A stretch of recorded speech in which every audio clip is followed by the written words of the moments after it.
嗨，大家今天过得好吗？欢迎大家回来到 Wiser Book。现在是非常感谢大家一路以来对我的支持，心情愿意再一次回来我的影片观看。今天我们的主题是运势占卜，题目是未来10天即将发生的这个大惊喜。选项有的只有分别是1、2、3。好，那第一组是这个天鹅，然后搭配的是这个抹茶的这个绿色的方块饼干。好，那第二组是这个红鹤，那搭配的是这个实力的焙茶橘色的这个饼干。好，那我觉得这次买的伴手礼，就是我去日本玩的伴手礼，我觉得这个实力的这个饼干还蛮不错的，对，推荐给大家。如果大家有去宇治的话，因为我是在宇治买的。好，那再来第三组是这个39号这个 Moss Spirit 这个鹅，然后这个是一样是实力的这个抹茶的饼干。好，那其实这两款就是饼干很类似，它是一个脆饼，然后上面有淋酱，那一个是抹茶的酱，一个是这个焙茶的酱。对，那我觉得焙茶稍微做的比较甜一点点，对，所以如果只想买一个的话，我会比较大家推荐先买抹茶这一个，但是焙茶的也其实非常的好吃。如果你是喜欢焙茶的话，这个也是非常棒的一个伴手礼。那这一家我就是买来尝鲜，那我忘记它的名字了，因为对我来说有点太甜了，对，所以我也就没有特别去记下它的一个名字，对，那给大家当做一个参考。如果你有去京都的这个宇治的话，我觉得它的伴手礼还蛮不错的，对。那我还有去买这个中村藤吉的，就是也是在宇治那边很有名的一间店。那我买它的喉糖还有茶包，我觉得也是不错，应该不是喉糖，就是抹茶的那个糖果跟焙茶的那个糖果也非常非常的好吃，对，所以这次去日本啊，其实觉得还蛮幸运的。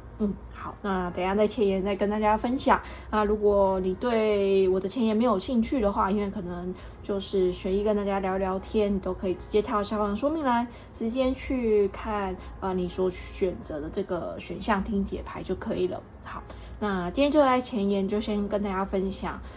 这次去日本追樱花的这样子的过程。我觉得一路上都还蛮幸运的，然后也很感恩天气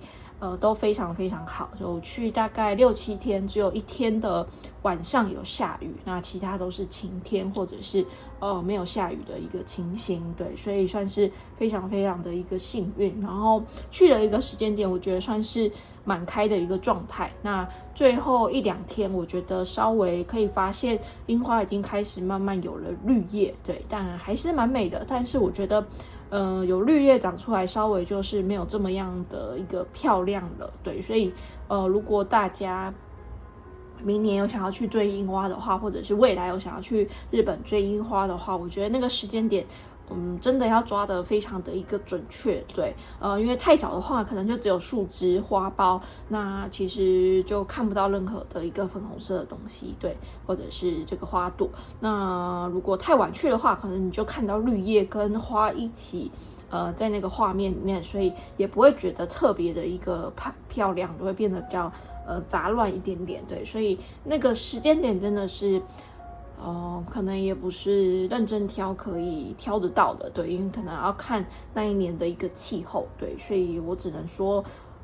这一次旅行非常的满足了，对，就是在一个很好的一个时间点去看到，不管是大阪的樱花，我觉得也是非常的漂亮，尤其是这个大阪城那边，然后它还有夜樱也是非常的美丽，然后也是一整排，对，都在那一边。那以后也会慢慢的跟大家分享这些漂亮的一些照片，对。那后面3天我就去了京都，对，那京都的樱花的景点又更多了，对。但是我觉得其实大阪也不会输给京都，对。然后京都的话，我觉得最漂亮的应该是樱吹雪，对。然后大阪也有樱吹雪，就是刚好遇到风一来，然后樱花就慢慢的飘落下来，这样真的是非常非常美，我觉得比盛开的那个状况还美。对啊，再来就是飘下来，樱花飘下来，如果下面是小河的话，它就会变成一个粉红色的一个河流。那大家说的话，这个名称叫做花筏，对。船筏的筏，对，然后所以非常非常的美丽，对，然后我很幸运有看到这个可遇不可求的一个画面，不管是樱吹雪啊，或者是这个花筏，对，然后4月去日本，我觉得天气非常的舒服，就是不会太冷，也不会太热，对，因为我去年12月去东京的时候，我就觉得超级冷的，所以冷到就是其实玩的时候不会那么样的一个舒适，但是4月真的是还不错，就是天气非常的凉爽的这样子感觉，也不会到太热，也不会到太冷，对。那我觉得这趟旅程非常的满足，对，然后终于完成自己的一个人生的一个清单。去完之后就发现好险自己有下定决心要去，因为之前可能还有一点犹豫这样子，对。那路上也遇到很多很多幸运的事情，对，像是有人让位给我啊，或者是在路上还遇到一个台湾女生，就她也是一个人旅游，对，所以她就问我说要不要一起互相拍照，一起玩一些景点这样子，那就度过一个非常愉快的一天，也拿到了这个全身照，对，就可以互相帮忙彼此拍照，对，我觉得这些都是很难得的缘分啊，那所以很幸运在旅途的过程中都非常非常的顺利，对，所以很开心啊。这次去玩其实是自由行，然后一个人，对，我还是觉得当然有伴是一件也很好玩的一件事情，但是其实如果大家还没有尝试过一个人旅行的话，我觉得可以挑战看看，因为我觉得对我来说一个人去旅行有不一样的一个玩法，或者是不同的一个放松的一个感觉，对，就是你可以非常自在的去规划你的一个行程，那一个人去享受那个城市的一个氛围，那个国家的一个文化吃你想吃的东西，去你想去的一个景点，对。那虽然有朋友可能家人陪你一起旅游，可以留下美好的一个回忆，这也是一个很棒的方式。但是我会觉得，如果大家还没有尝试过一个人旅行的话，那心中有这个想法或者这个念头，我觉得很鼓励大家可以去勇敢的尝试一下，因为我觉得会是一个很棒的一个体验。对我来说，一个人旅行其实是一件非常非常疗愈跟放松的事，因为你有很多的一个时间可以学习着跟自己对话，或者是更加的去清楚的知道自己要的是什么。对，那这一段过程或这个经验会很快速的帮助你去训练你的一个直觉。对，那当然还是出发前还是要做一些功课。那一个人在外面总是会非常的一个危险，那随时的跟家人报平安啊，或者是这个先上网查功课，就是做功课，饭店在哪里，景点在哪里，要怎么样去，交通要怎么走，这都是非常非常重要的。对，所以分享给大家。那如果大家有想去樱花追樱花的话，去日本追樱花的话，我觉得真的是非常非常的值得。那如果大家有这样子的一个梦想清单的话，鼓励大家也可以明年冲一发，或者是未来做一个规划，我觉得是一个非常非常棒的一个体验。好，分享给大家咯。好，那回归主题，今天我们的主题是未来10天将有什么样的一个大惊喜在前方等着你。选要有的只有分别是1、2、3。好，大家可以依照直觉看我们哪组牌卡在发光，或者是选要小物比较吸引的目光，选的时候尽量用直觉去感受就可以了。那我等一下会把其他牌卡收起来咯，如果还需要时间的话，可以在这边按下暂停键，慢慢做选择，没有关系。好，先把选项3收起来。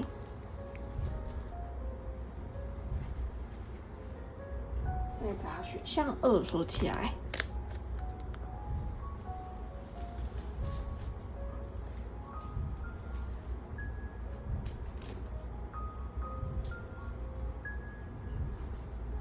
稍等我一下，我喝一口水。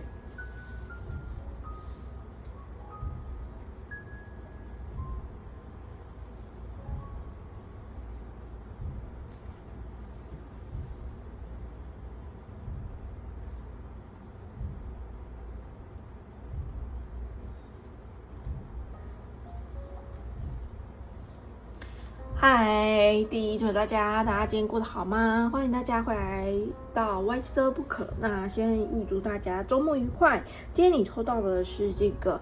绿色包装的这个抹茶饼干，那这是我在日本买的，就忘记它是哪一个品牌的，对，但我觉得稍微甜一点点，对，所以比较没有那么样的一个推荐大家。好，那今天还是一样把它拿来当这个选项小物。好，那今天你抽到这个选项牌卡是这个 Swan Spirit 这个天鹅的这个动物灵。他说 Time for a deep dive， 他说是时候去勇敢的跃升一跃的那样子的感觉，勇敢的去尝试看看。好，那这个是你抽到的选项牌卡。我们今天的主题是未来10天你即将迎来的这个大惊喜。好，那这个是第一张选项牌卡，接着我们来看看，第二张是这个人生使命神谕卡，抽到的是季度，代表时间点是秋季。好，接下来是水晶灵感卡，抽到的是黄金疗愈者水晶，代表是打开大门。那再来是天使回应卡，抽到的是 A Year From Now， 他说从现在开始1年之内。好，然后再来是 Wisdom Oracle， 抽到的是40号，代表是 Co-create 一同的创造。好，那再来是这个 T 6神谕卡，抽到的是 Goldfish， 代表是金鱼。他说 Increase in material wealth or spiritual growth。他说在你的一个这个物质的财富中成长，或者是在你的一个灵性道路的一个成长。好，然后再来这个是我最近新买的牌卡。好，你抽到的是29号，代表是 The Perfect Key， 完美的这个钥匙。好，29号可能是大家年龄或者是生日的一个日期，给大家当做一个参考咯。好，再来是绿魔法神谕卡，你抽到的是34号，代表的是三色堇，有吸引的一个意思。那这边有一个天秤座的一个符号，所以有可能大家是天秤座的，给大家当做一个参考咯。好，然后再来是这个也是我最近新买的 Starlight 这个 Tarot 卡，抽到的是 Empress， 这个是皇后牌。那这边有怀孕的这样子的一个能量。好，再来是脉轮疗心卡，抽到的是生殖轮7号，他说的是亲爱的，这世界有多温柔，来自你内心有多强韧，别攀别比，先回来爱自己。那再来是 Angel Code 卡，抽到的是 First Chakra Archangel Michael， 代表是第一脉轮，代表的是这个Michael 这个大天使。那35号可能是你的一个年龄，给大家当做一个参考咯。好，再来是幻境塔罗牌，你抽到的是 Ace of Pentacles， 代表的是金币1。再来是彩虹卡，抽到的是Wealth is happiness and freedom， 富裕就是快乐跟自由。好，再来是我自己手写的字卡，抽到的是 Wedding 婚礼。好，接下来是熊赞卡，抽到的是行动力。他说我愿意采取行动，对我想做的事我开始付诸行动。再来是尊贵雷诺曼牌卡，抽到的是3号，代表是 Children， 这个是孩童。好，那这个是大家抽到的一个牌卡，稍等我一下哦。稍微调整一下牌面，让大家看得比较舒服一点点。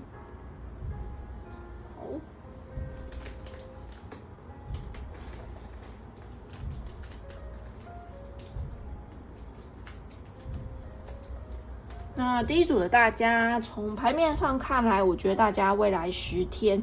将会有什么样的一个大惊喜？首先我看到的是在财富方面应该会有一个好的一个消息，尤其是这个物质上啊、经济上啊，非常实质的一个可能一笔收入、一笔奖金，或者是一份工作的一个邀约，可能会来到你的一个身上，或者是一笔大订单。对，因为你这边抽到的是金币1嘛，然后这边有说 increasing in material wealth or spiritual growth。对，所以我觉得很棒的是，大家慢慢的去显化中你生命中想要的一些东西。对，可能是财富，可能是自由，可能是你可以运用的一个时间。那我觉得大家慢慢的去知道要怎么样学习着跟宇宙共振。对 ，co-create 就是一起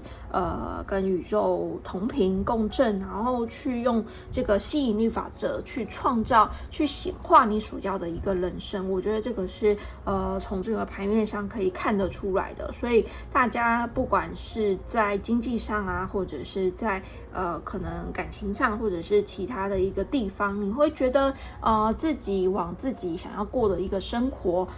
越来越靠近，越来越接近。因为你的频率慢慢的跟宇宙开始了共振，所以你会发现最近意外的可能很多人对你很友善，或者是意外的收到了一笔这一个额外的一个奖金，或者是一个收入的一个来源，或者是突然可能统一发票中奖。对，类似这样子一个情形。对，你就是会开始觉得自己怎么样，好像越来越幸运。就在这1年内，我觉得大家已经找到那一个关键的一个钥匙了 ，perfect key， 就是你知道宇宙是怎么样运作的，或者是你知道你想要过什么样的一个人生。那当你在这个好的一个频率的时候，这个宇宙跟天使很自然而然的把这些礼物啊、丰盛啊，还有富足啊带来到你的一个身边。对，所以大家慢慢的去解锁了，慢慢的去了解到了这个宇宙运行的一个道理。有时候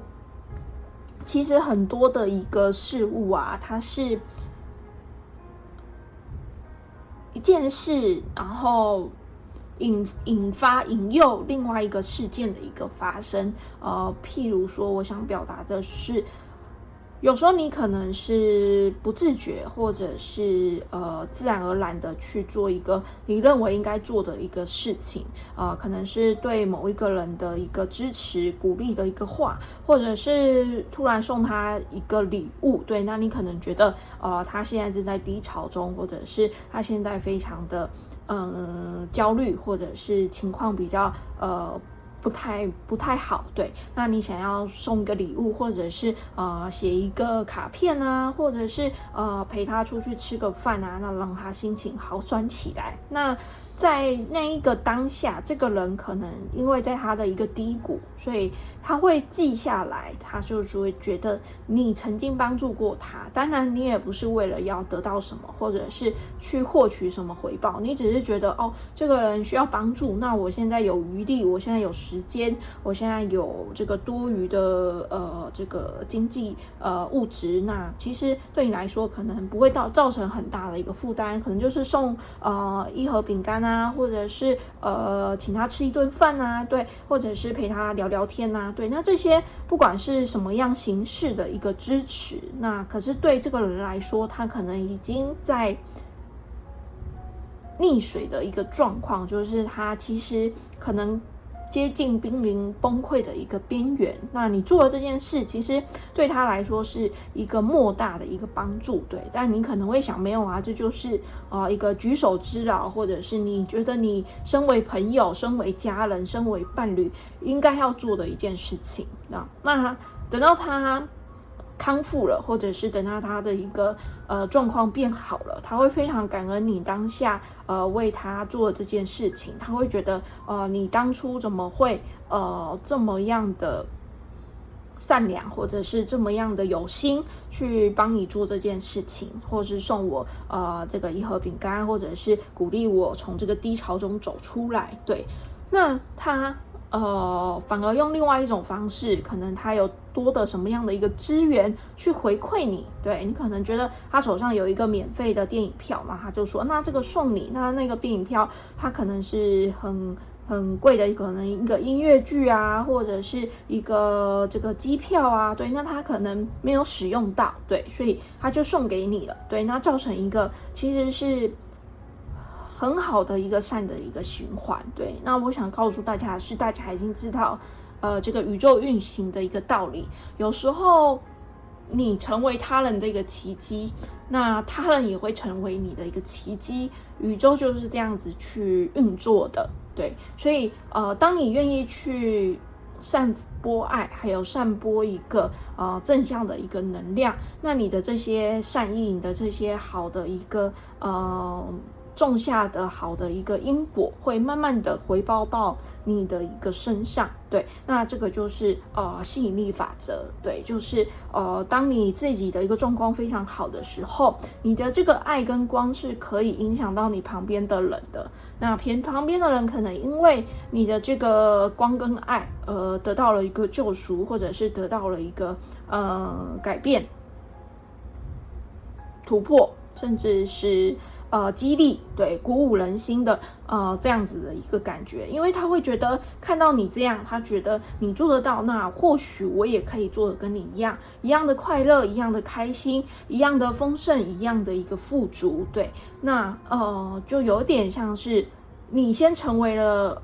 那个好的一个版本，那带领大家成为着这样子的一个感觉。对，所以慢慢的这些你曾经种下的这些善因，慢慢的就会长出福报了。对，所以我觉得大家未来10天很大的一个大惊喜是过去你所做的一件事情，你可能觉得只是一句问候，一个微笑，一个帮助，那对，但是现在宇宙已经共同的去创造来回报给你之前做的这些非常善良的一个事情。对，那这些事情会幸运到，我觉得会让人家觉得很嫉妒你怎么样的一个好运，得到这么好的一个机会啊，或者是得到这个贵人的一个提拔啊，得到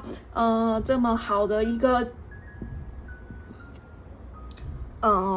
这个体验啊。对，那他们会觉得你凭什么，或者是他们会觉得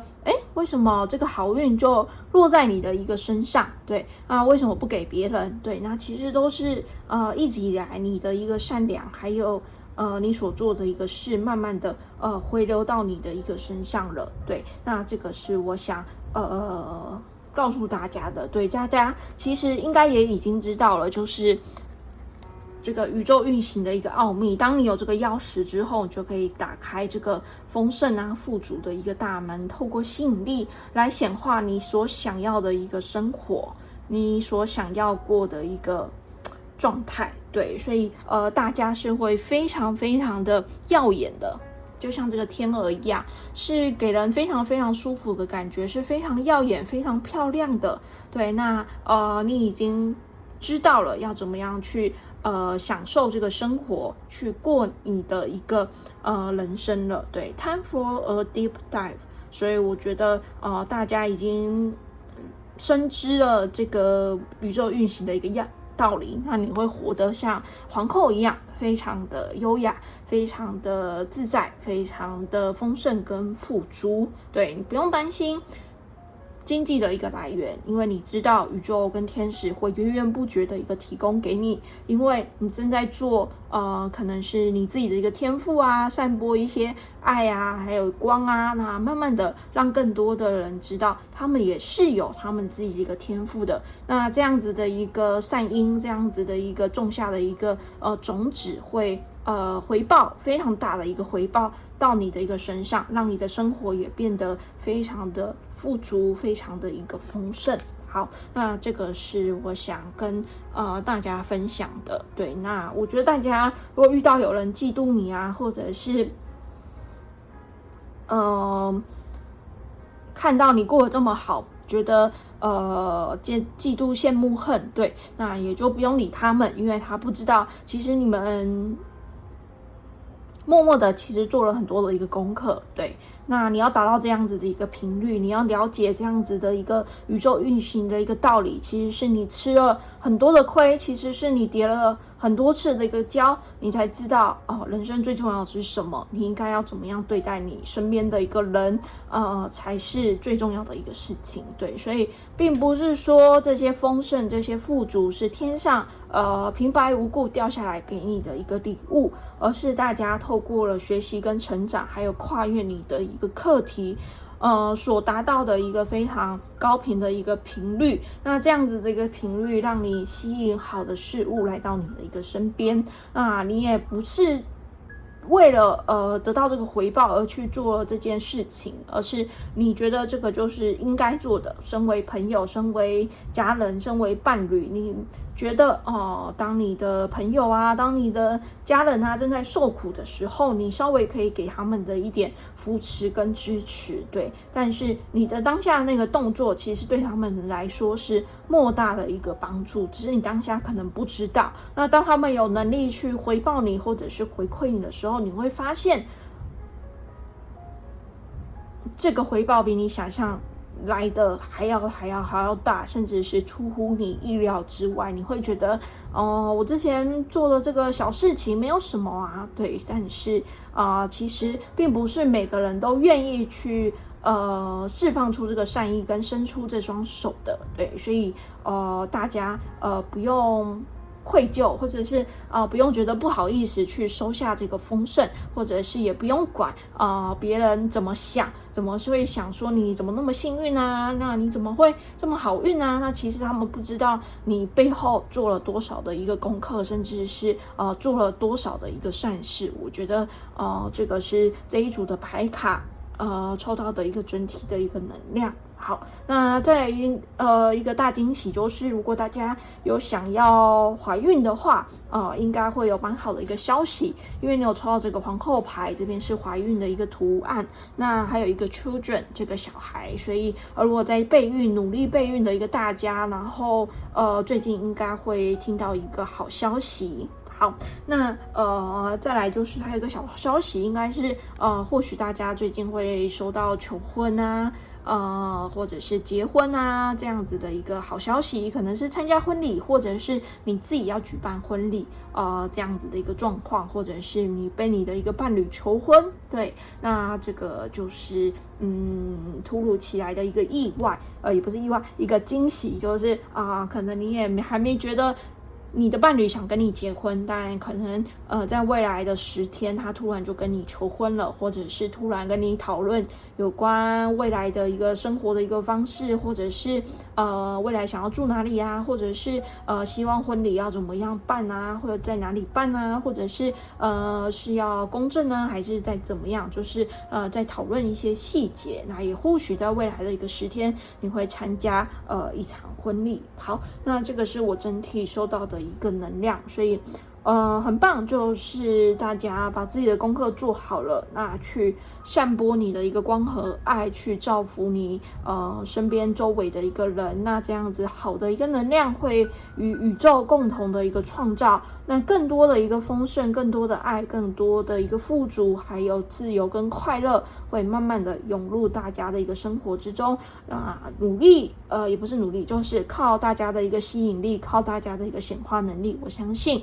在未来1年内，其实大家都会过得非常幸福快乐的一个生活。好，那这个就是我想帮大家做的一个解答。那解牌，那最后再帮第一组的大家翻一下这个爱的解答之书。如果最近比较困扰你的一个问题，可以是工作、事业、爱情、人际关系，各个面向都是可以的。然后翻开出1页，里面会有一句话给大家当做一个提点。那当然，因为这种占卜，所以不可能符合到所有的一个问题。如果分开出来之后，你听了觉得不舒服，或是你听了觉得不相符，那就表示说没有关系，当事件故事听过去就好。好，我现在帮第一组的大家分开出1页咯。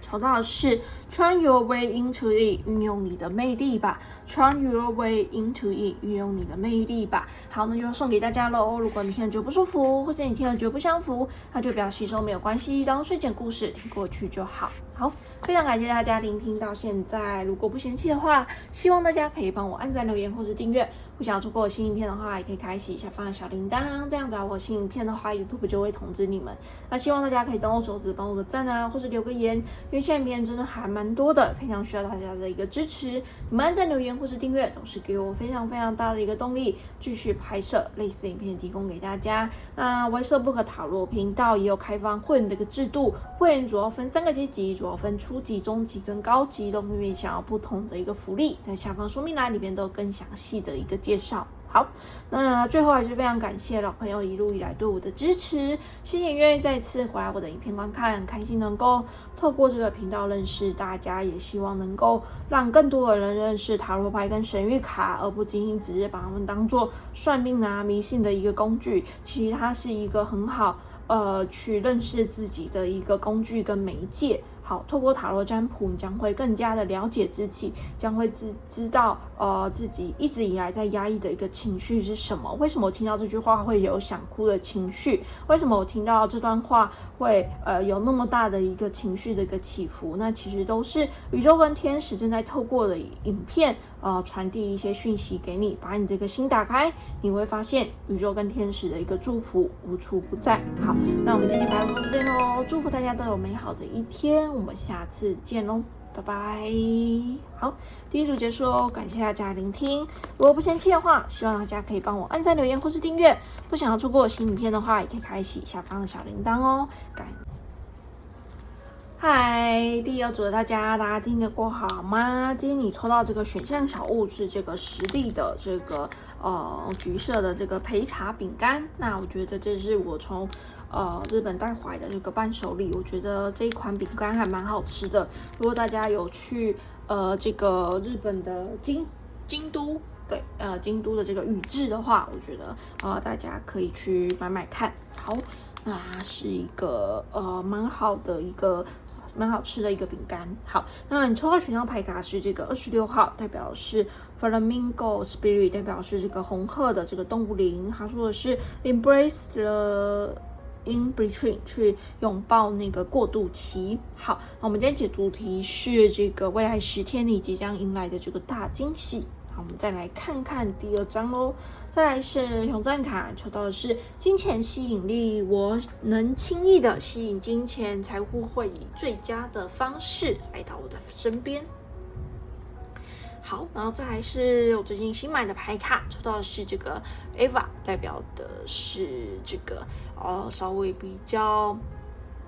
有这个需要留意小心的一个部分。好，这张是这张牌卡的这个意思。然后再来是人生使命神谕卡，抽到的是萨满灵媒，代表时间点是新月。好，然后再来是水晶灵感卡，抽到的是海洋碧玉，他说把自己纳入行程。好，再来是天使回应卡，抽到的是 romance 爱情，恭喜大家咯。再来是 wisdom oracle， 抽到的是 unfinished symphony， 他说未完成的一个节奏乐谱，他说代表的是10号，可能是大家的一个年龄或者是生日的日期。再来是提利弗神谕卡，抽到的是 firecracker， 代表的是这个 excitement， 非常刺激的。然后再来是这个绿魔法神谕卡，抽到的是紫罗兰，有专注的一个意思。那35号可能是大家的年龄，给大家做一个参考咯。好，那再来是这个我最近新买的牌卡，它叫做 Starlight Tarot Deck， 它表示 Nine of Swords， 宝剑骑士。好，那再来是麦伦聊心卡，抽到的是星轮2号，他说亲爱的，恐惧和爱不能并存，每一秒你都正在决定留在爱或是恐惧之中，请一定记得行走在爱中可能需要长长的练习，但没有什么比爱更好的法则，记得只拿重要的东西带向明天。好，再来是 Energy Oracle 卡，抽到的是 Magician and the Mirror， 这个魔术师跟这个镜子镜面。好，再来是幻境塔罗牌，抽到的是 A of Cup， 代表是圣杯8。好，接下来是我自己手写字卡，抽到是 Create 创造。那刚才第一组也有抽到 Co-Create， 对，所以如果你有被第一组吸引的话，大家也可以听一下第一组的一个牌卡的一个解牌。再来是这个彩虹卡，抽到的是 What I think is what I see， 我怎么想我就会看见什么。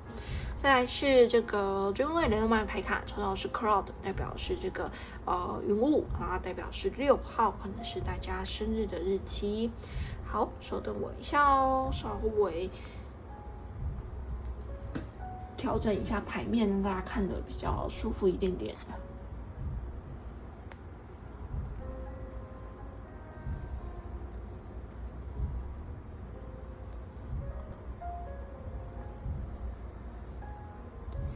好，第二组的大家，我觉得大家的一个能量现在是处于一个比较混沌不明的一个状态，对，因为我会这样说，是因为你有抽到这个圣杯8，那感觉有离开一个地方的一个能量，对，那你又抽到这个红鹤，他说你在一个过渡期，对，所以我觉得大家可能离开了一段感情，或者是离开了一份工作，对，那不知道自己的一个未来的一个伴侣在哪里，未来的新的一个工作会在哪里，对，那可能有一点点担忧，可能有一点点的一个不安，对，那所以你有抽到这个 cloud 这样子的一个乌云，就是会有一些担心啊、焦虑啊，可能在这段期间慢慢的一个出现，对，那我觉得宇宙想告诉大家去拥抱这个过渡期，去拥抱这个改变的一个时期，那这个时期它是必要的，对，那你的人生也不是到这边就结束了，对，所以它还会继续的前进，它还会继续的一个成长，那所以大家不用透过度的一个担心或担忧，对，会不会觉得自己永远一辈子就是这样的？绝对不是的。那我觉得其实你未来还有很长的一条路要走。对，现在宇宙说的是 unfinished symphony， 就是未完的一个乐章乐曲。对，所以接下来你的人生中还会出现很多很多美好的一个事情。我觉得如果更加着重的是在感情上的方面，你会找到一个非常令你开心的一段恋情，对 excitement 非常刺激，非常有感觉，非常有吸引力的这样子的一个对象，那你会觉得这个对象跟你是天作之合，那一起去度过你的人生的下半辈子，对，所以如果大家可能失恋很多次，或者是分开了一段时间，或者是母胎单身，其实大家都不要对自己的感情感到绝望，那下一个会更好，下一个新的一个人会来到你的一个生命之中，所以大家不要过度的一个担忧，这都仅仅只是一个转变期或转换期而已，对，那难过是可以难过，但是我们不要让自己难过太久，好好的释放，好好的哭过，好好的保存之前可能美好的一个回忆，那带着这些回忆我们再继续的一个往前走，所以现在最重要的是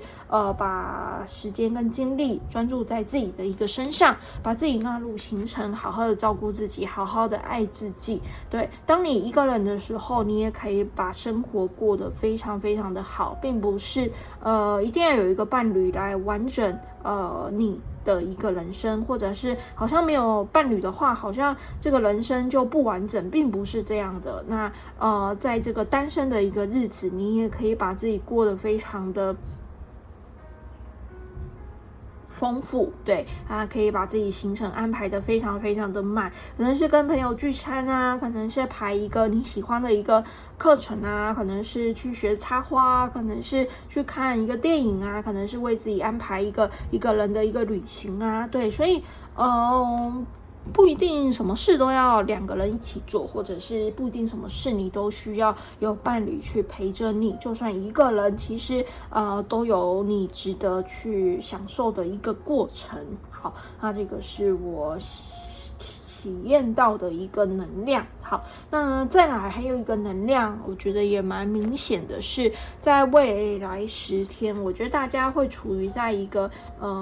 直觉灵性非常敏锐的一个状态。对，那你会非常的留意世界，也不是世界，这个身边像旁边的一个人对你的一个想法，或者是他们背后的一个意图。对，因为你其实有非常强大的这个直觉力还有感知力。对，所以你可以预测可能未来会发生什么样的一个事情，或者是可以看出人家背后的这个小心思，他的意图是不是好的，他是不是想要利用你，他是不是想要透过靠近你获取什么样的一个事物。那其实大家有非常非常强大的这样子的一个神秘学的这样子一个能力。对，那所以别人去看你的时候，他会觉得你很高深莫测，他会觉得你很神秘，他会觉得你不可捉摸。对，但是没有关系，这就是大家的一个特色，就是大家的一个天赋，好好的运用这些天赋，我觉得可以为大家趋吉避凶。对，所以然后也要持续的去关注自己的灵性的一个成长，因为我觉得这项天赋跟这项专长，我觉得是你与生俱来的一个特质。对，那不要去浪费掉了，或者是不要觉得这是自己太敏感啊，是不是自己太脆弱啊，会不会是自己想太多啊？那其实这些特点都是一个你非常好的一个专长跟你的一个潜力，说不定未来你会运用你的这些天赋来帮助这个世界上的其他的人去发挥你的一个影响力。对，好，那这个是我收到的一个讯息。好。那再来很棒的是，我觉得在财务方面，除了感情上会有一个不错的一个未来的一个进展之外，那如果大家在待业中找工作，或者是有想要升迁加职升迁或者是加薪的话，我觉得也还蛮有机会的。那我觉得或许也不是透过一个特定的一个方式或管道，我觉得因为你这边说的是金钱吸引力，我能轻易的吸引金钱财富，会以最佳的方式来到我的身边，所以这个财富可能是会透过中奖啊，或者是赠与啊，或者是透过遗产啊，或者是透过朋友的赠送啊，或者是你遇到这个百货公司打折啊、促销啊，对，这样子的一个方式来去吸引你的一个财富跟金钱。对，所以这个方式它可能是五花八门的，从不同的一个地方慢慢的一个流入到你的一个生活之中。对，所以大家不用担心金钱方面可能会有所的一个匮乏或者是不足的一个状态。我觉得你可能有自己的一个副业，或者是自己从事的一个手工艺品，或者是你有在投资股票，这个固定的一个利息股息会慢慢的滚入你的这个账户之中。对呀，也或许透过中奖啊，这个发票啊，透过这个乐透啊，那很幸运的去吸引你的一个财富跟金钱。好，整体来说我觉得还蛮不错的，只是大家目前的一个状态可能稍微比较昏暗不明的一个状态，比较在一个过渡期，可能你在转换你的一个工作的一个产业，或者是转换工作的一个职位或者是一间公司，或者是你离职了待业了，或者是你离开了一间学校原本的这个大学原本的念的科系，那你想要转换跑道，那所以在一个过渡期，你不知道自己未来的一个方向，但是就想告诉你说，其实你已经都知道答案，因为你就是上满灵媒，所以更加去了解自己。那我相信你会知道下一步该往哪里走，那去创造真正你想要过的一个非常有热情的一个人生，我觉得这才是最重要的。对，所以有时候离开结束，它并不是一件坏事，它是让你有这样子的一个基础去创造一个新的你想要过的一种生活。对，所以不要把结束啊，不要把离开啊，不要把这个分开啊，当做一个非常非常严重的一个事情。我觉得它反而是这段关系的一个结束，或者是这份工作的一个结束，是帮你创造一个更美好的一个未来，把自己的一个目标专注点放在未来，而不是过去发生的事情。那我觉得这样子会对大家有更好的一个帮助。好，那这个是想跟大家分享的。最后再帮第二组的大家念一下这个爱的解答之书。如果最近有比较困扰你的一个问题，可以是工作、事业、爱情、人际关系，各个面向都是可以的。然后会翻开出一页，里面会有一句话给大家当做一个提点。那当然，这种占卜，所以不可能符合到所有人的一个问题。如果翻开出来之后，你听了觉得不舒服，或者你听了觉得不相符，那就不要吸收，没有关系，当睡前故事听过去就好。好，我现在帮第二组的大家翻开出一页咯。抽到是冲啊，好，冲啊，因为这个字我不会念，所以我就没有念给大家听。好，那这个抽到的是冲啊，好分享给大家。如果大家听了觉得不舒服，或者听了觉得不相符的话，那就不要吸收，没有关系，当睡前故事听过去就好。好，非常感谢大家聆听到现在。如果不嫌弃的话，希望大家可以帮我按赞、留言或是订阅。不想要错过新影片的话，也可以开启下方的小铃铛，这样子会有新影片的话 ，YouTube 就会通知你们。那频道有开放会员的一个制度，如果你喜欢我的影片，或者想要支持我永续经营YSBOOK塔罗占卜频道的话，也很欢迎你透过加入会员的一个方式来支持我足够的一个时间、经费还有能量，继续帮大家拍摄类似影片，提供给大家。会员主要分3个阶级，一组分初级、中级跟高级，我分别想有不同的一个福利。那初级的话，主要是有特别的贴图，那我也会比较早回复大家的一个讯息。中级的话，这个每个可以提早观看我所发布的一个影片，那每周还有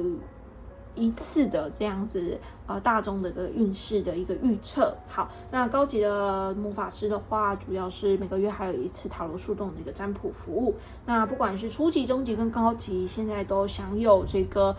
可以加入LINE聊天室的一个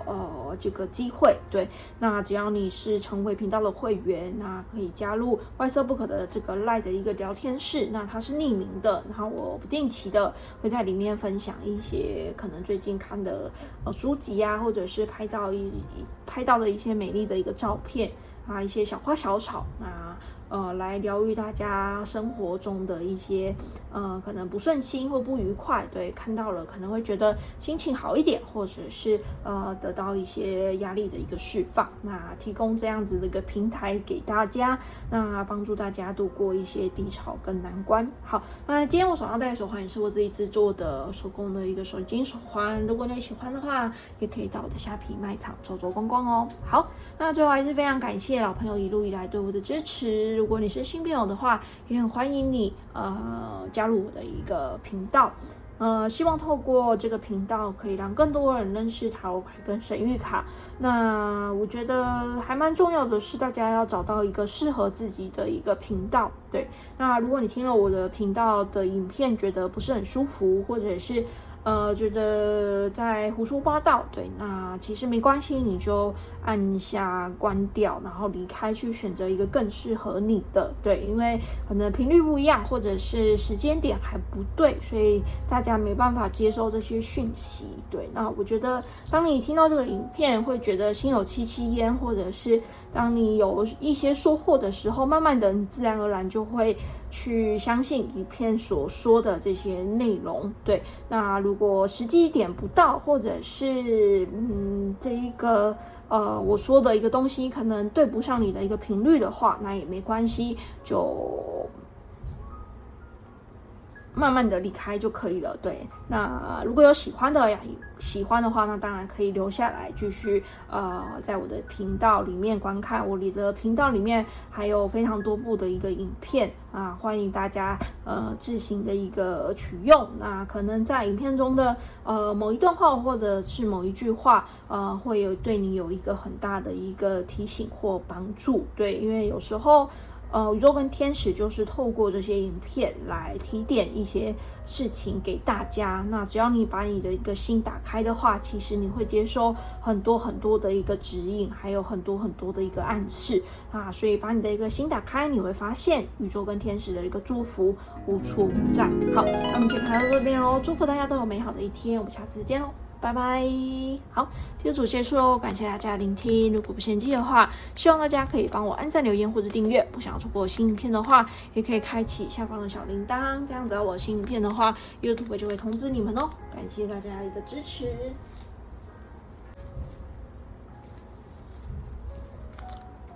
嗨，第三组的大家今天过得好吗？那大家今天抽到这个选项小物是这个实力的这个抹茶口味的这个饼干，就是我去日本买的这个伴手礼，我觉得还蛮好吃的。如果大家有去京都的宇治的话，很推荐大家可以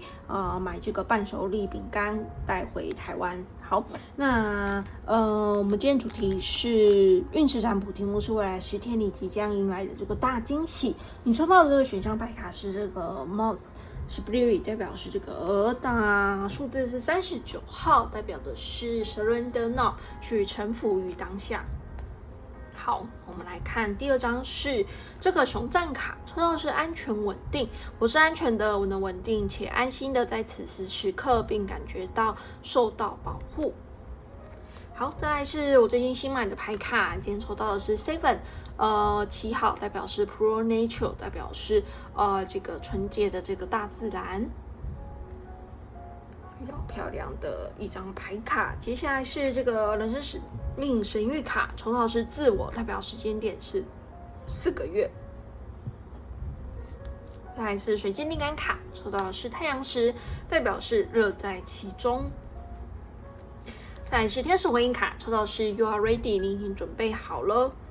再来是 Wisdom for Oracle， 抽到的是 Blaze， 代表是受到祝福的，代表是数字是22号，可能大家的年龄啊，或者是生日的日期。好，接下来是这个 T-Leaf 生日卡，抽到的是这个 Good Fortune， 这个是好运，恭喜大家喽！然后再来是绿文化神谕卡，抽到的是16号，有这个记忆的一个意思，代表植物是迷迭香。好，再来是这个 Starlight， 也是我最近新买的牌卡，抽到是 The Tower 塔牌。好，再来是麦伦聊心卡，抽到是星轮6号。他说：“亲爱的，改变感受就能改变命运。重要的永远不是发生在你身上的事，而是你选择做出怎么样的一个反应。”好，接下来是 Wisdom of Oracle。Energy Oracle 卡，抽到的是 The Temple Path， 这个灵性的一条道路。再来是幻境塔罗牌，抽到的是 Ace of Swords， 是宝剑1。好，接下来是这个尊位连麦牌卡，抽到的是4号，代表是 House， 一个房子。好，那再来是我自己手写的字卡，抽到的是 Regret 悔恨。再来是 Sweet 甜蜜。好，再来最后一张是这个彩虹卡，抽到的是 I nourish myself with loving coloring thoughts。他说我用爱和关心的想法来滋润自己。好，稍等我一下哦，稍微调整一下牌面，让大家看得比较舒服一点点。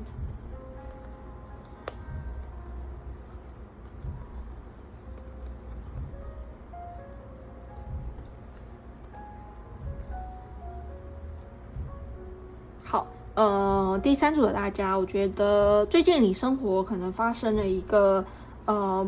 改变或巨变，对，那是让你非常的措手不及的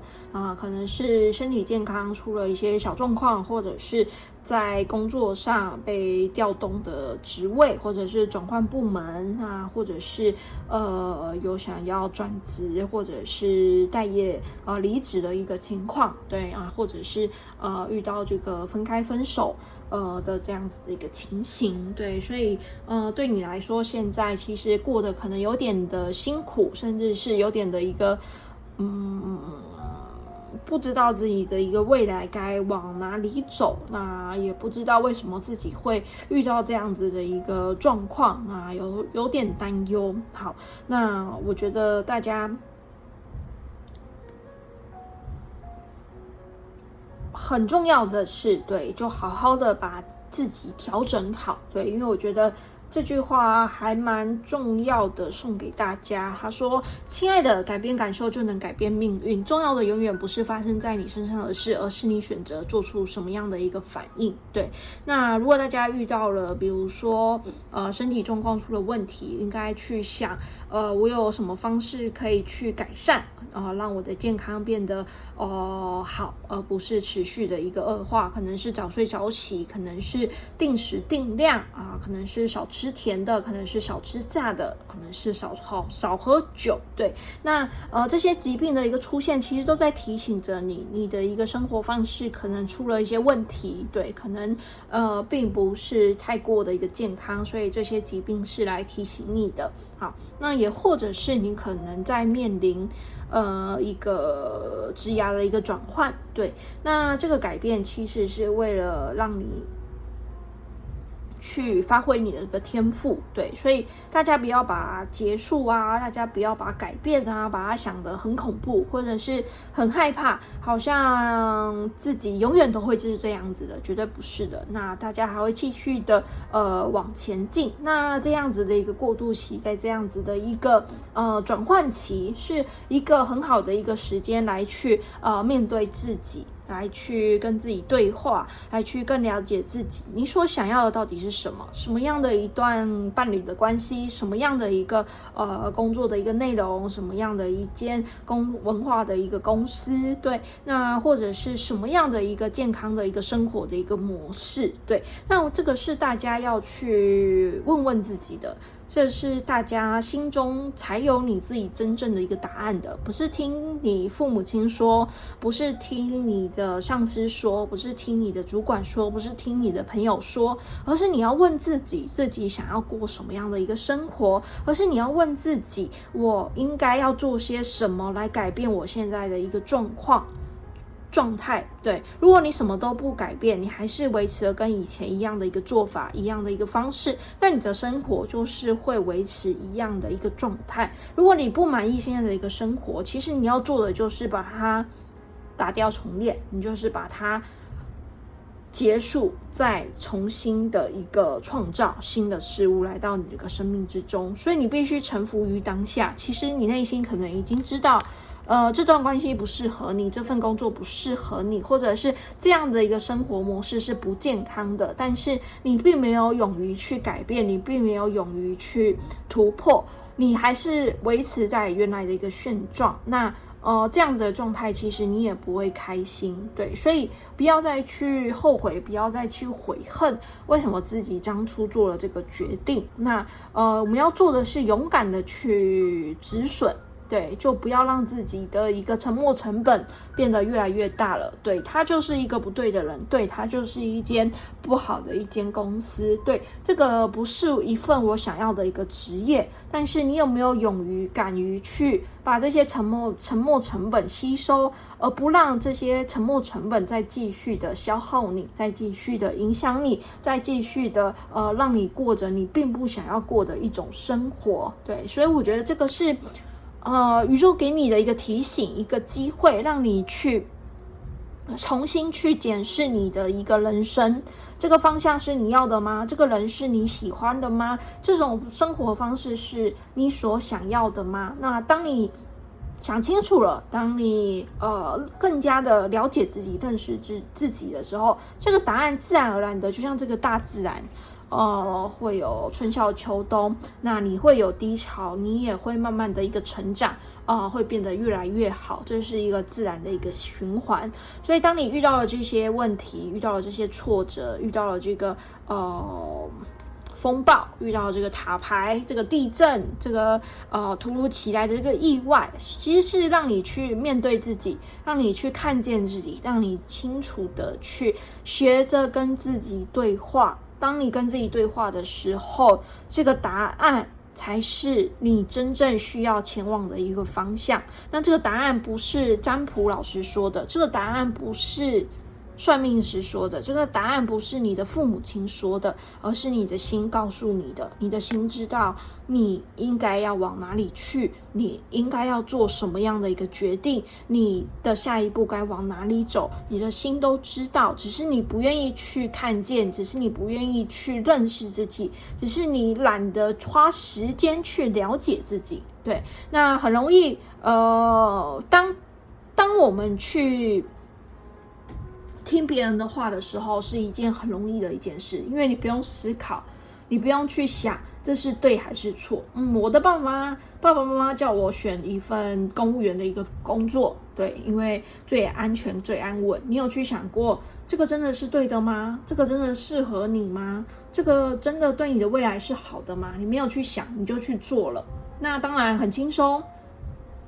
很容易，对，你就照着人家规划给你的这条道路走。但是当你走在这条道路的时候，你会觉得自己不开心，你会觉得自己好像怪怪的，好像不知道自己是为了什么在这条道路上面，因为你从来都没有花时间好好的了解自己，都没有花时间好好的去问问自己内心到底想要的是什么。好，那这个是一个很棒的去认识自己的一个过程，还有一个转换的一个时期，就是学习的跟自己对话，学习的去了解自己，那才会去找到最适合你的一个生活模式。对，那这个答案没有标准答案，每个人所想要的一个适合的生活模式都是不一样的。有人想要刺激，有人想要竞争，有人想要平静，有人想要安宁，有人想要有家人的陪伴，有人想要有爱人的陪伴，这个都是不一样的。有人想要有宠物的陪伴，对，那每个人想要过的一个人生它都是不一样的。可是你必须先了解自己，那当你了解自己之后，宇宙才知道你要什么嘛。那你要什么的时候，才可以吸引这个好的事物来到你的身边。当你不了解自己的时候，你会以为你自己想要的是一份薪水好的工作，但它可能会带给你非常高压的一个状态。对，那这个真的是你要的吗？还是你只是想要一个朝九晚五的一个工作，那可以陪伴家人，可以陪伴伴侣的一个工作。对，那当你不清楚自己要什么的时候，你就会吸引到一个不对的一个事物来到你的身边。所以很重要的是，你是不是已经准备好了？当你准备好的时候，我相信自然而然的你就会知道这条路你该往哪里走，自然而然你就会知道这一次的一个改变，这次的一个结束，这次的一个转折，其实都是为了更好的未来在发生着。对，所以大家不用遗憾或悔恨，每一次的一个转折，每一次的一个改变都是为了未来的一个美好的事物的一个发生。所以结束并不是可怕的，离开也不是需要很恐惧的事情，而是你正在转换一个更不一样的一个自己。好，那我觉得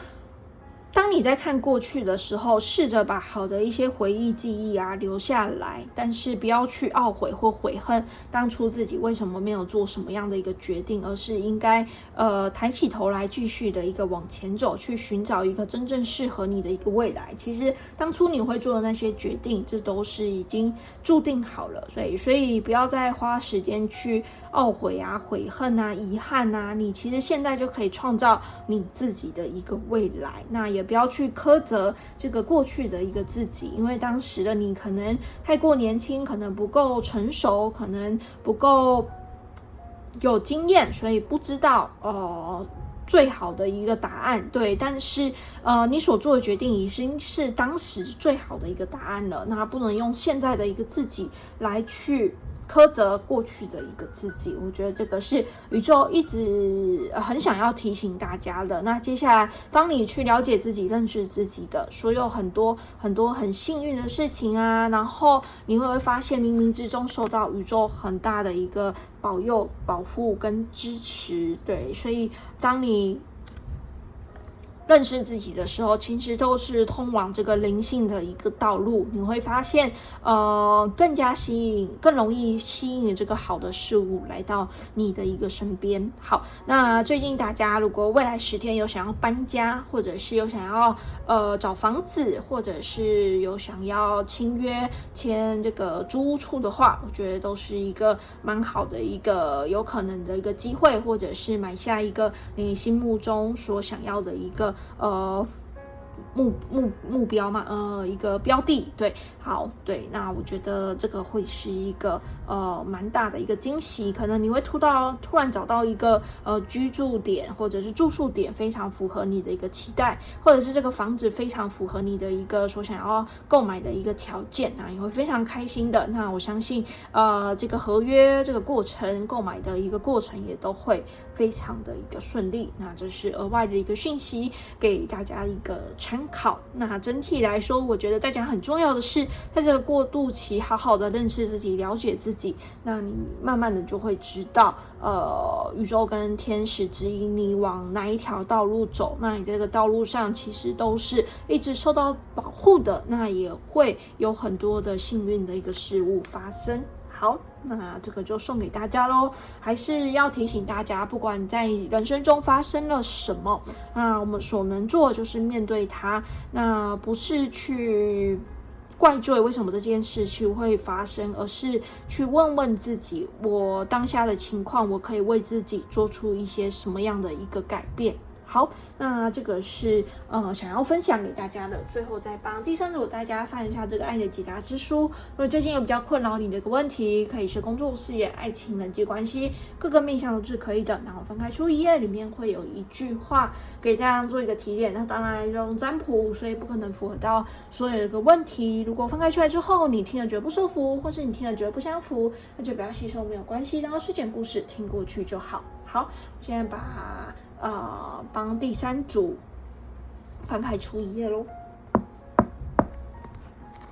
抽到的是 Bible 大胆一点 ，Bible 大胆一点。好，这句话送给大家咯。如果你听了觉得不舒服，或是你听了觉得不相符，那就不要吸收，没有关系，当睡前故事听过去就好。好，非常感谢大家聆听到现在。如果不嫌弃的话，希望大家可以帮我按赞、留言或者订阅。不想错过新影片的话，也可以开启下方的小铃铛，这样只要我有新影片的话 ，YouTube 就会通知你们。我一个礼拜会上传2部影片给大家，一部在星期二，一部在星期六。通常一部是爱情占卜，一部是运势占卜。欢迎大家订阅我的频道。那频道有开放会员的一个制度，如果你喜欢我的影片，或者想要支持我永续经营WiseBook塔罗占卜频道的话，也欢迎你透过加入会员的一个方式来支持我足够的一个时间、经费还有能量，来继续的制作这些影片，提供给大家。会员主要分3个阶级，主要分初级、中级跟高级，都分别享有不同的一个福利，在下方的说明栏里面都有更详细的一个介绍哦。好，那今天我手上戴的手环是我自己制作的手工的一个水晶手环，如果你喜欢的话，也可以到我的虾皮卖场走走逛逛，网址一样是放在下方的说明栏。好，最后也是非常感谢老朋友一路以来对我的支持，谢谢愿意再一次回来我的影片观看。那如果你是新朋友的话，也欢迎你订阅我的频道，很开心能够透过这个频道认识大家。我相信有缘点进来的你都是一种缘分。那如果我的影片可以陪伴度过你的一个低潮的话，会是我最大的一个荣幸，希望可以帮助大家慢慢的从低潮之中慢慢的一个站起来。有时候可能就是要去面对心理的这个一直以来卡住的这个课题的时候，会还蛮不容易的。对，一个你不愿看清的一个真相，一个你不愿面对的一个伤痛，有时候会埋藏在心中，可是你不能永远都不去看见它，你不能永远都把它掩埋起来，因为这样总有一天它会火山爆发。所以试着去直面那些痛苦，试着去直面那些伤痕，慢慢的你会发现自己有这样子的一个勇气去跨越它，去度过它。那当你度过了这个低潮，度过了这个难关，度过了这个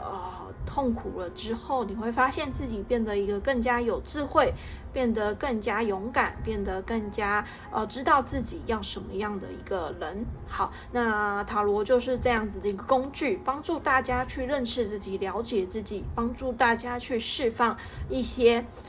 你不愿去看见的一个伤痛。这个过程会很不舒服，也会有点辛苦，但是我相信透过塔罗牌的一个疗愈的一个图案，还有它正向的一个文字，一定可以帮助大家慢慢的从这个泥沼之中慢慢的走出来。好，那我们这集就到这边咯，祝福大家都有美好的一天，我们下次见咯，拜拜。